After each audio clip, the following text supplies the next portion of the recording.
we moved to lean accounting for a variety of reasons.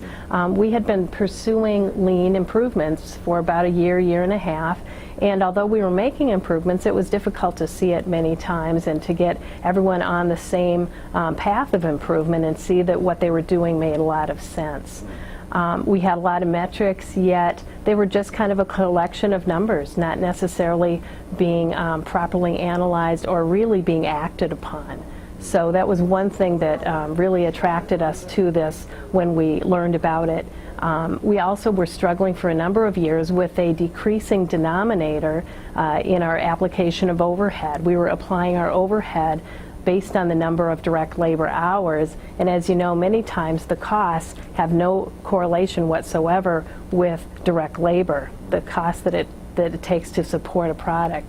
And so we were looking for a new way. When we attended the Lean Accounting Summit and we attended many of the different modules that the presenters were giving, one of them in particular spoke to us quite loudly on how we were limiting our growth by fully burdening all of our decision making with fully burdened costs, yet if you looked at it in a given situation, only a few costs really are incremental. You have your materials, perhaps your direct labor, perhaps not, depending on where you are in your capacity of using that direct labor. Your supplies, your commissions, but you know, most of your other costs do not directly increase with more volume, and so we found that perhaps we were limiting ourselves, and that kind of opened up our eyes as to what lean accounting could do for us. When we first implemented lean manufacturing, we had a variety of measurements, but many times the improvements that we would make through Kaizen events and lean improvements didn't exactly translate easily into where we could see those improvements, particularly in the financial statements. In fact, sometimes they almost contradicted. You knew in your heart that you made improvements, but it told you a little bit differently financially.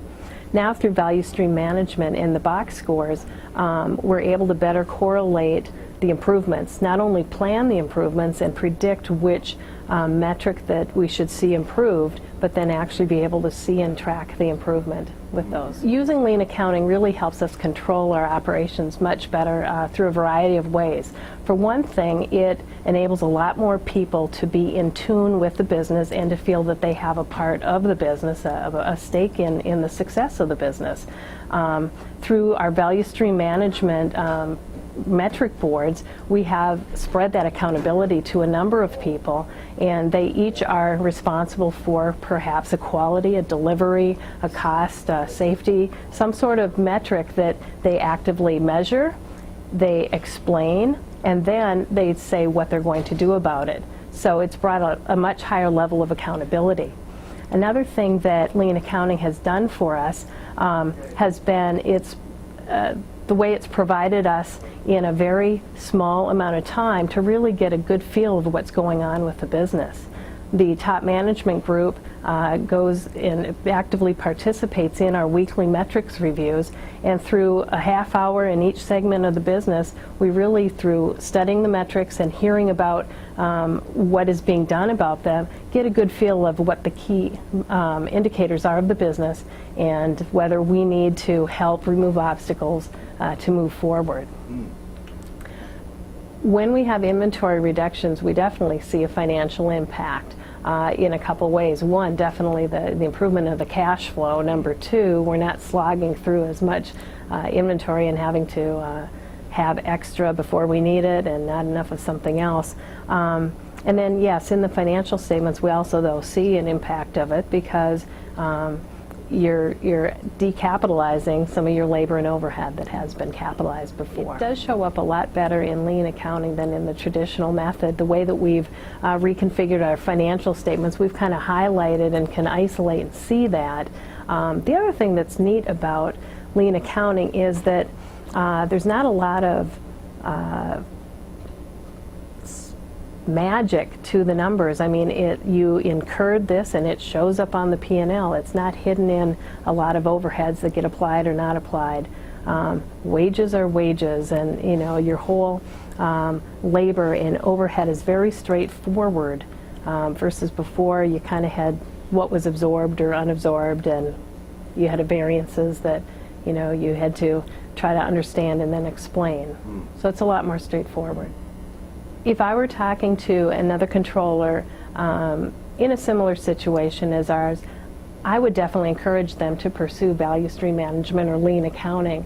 I think that it really helps your business come together, be a lot more coordinated, a lot deeper level of understanding, and frankly, a lot more involvement and commitment by all of the employees, not just the few management employees who are trying to keep their fingers on everything and figure out what's going on. It's an organizational change. You have people that really kind of specialize in a part of the business, and they look at the processes as they flow across the business. They really get in tune with what's important, the metrics that they select in their business, and then they have a regular, consistent way of measuring, interpreting, and acting upon those measurements. So it's only been about a year that since we've started pursuing this, but we've already had a lot of benefits from it, and I'm confident of much more that we'll see in terms of benefits in the coming year as we really rock and roll on the different aspects. Okay, last question then. You don't like to call this lean accounting. You prefer to say value stream management. Why is that? I prefer to call it value stream management instead of lean accounting because I truly believe it transformed the management of our company, and it's so much broader than just accounting. If you say lean accounting, people think, oh, that's just the accounting finance department doing it. Value stream management is really how we're managing and running our company. The box score is really, and the accompanying metrics are really the key to the whole thing, and everyone in the value stream owns those, not just accounting. We play a role, and we played a big role in the implementation of it, but it's so much more than just the accounting part.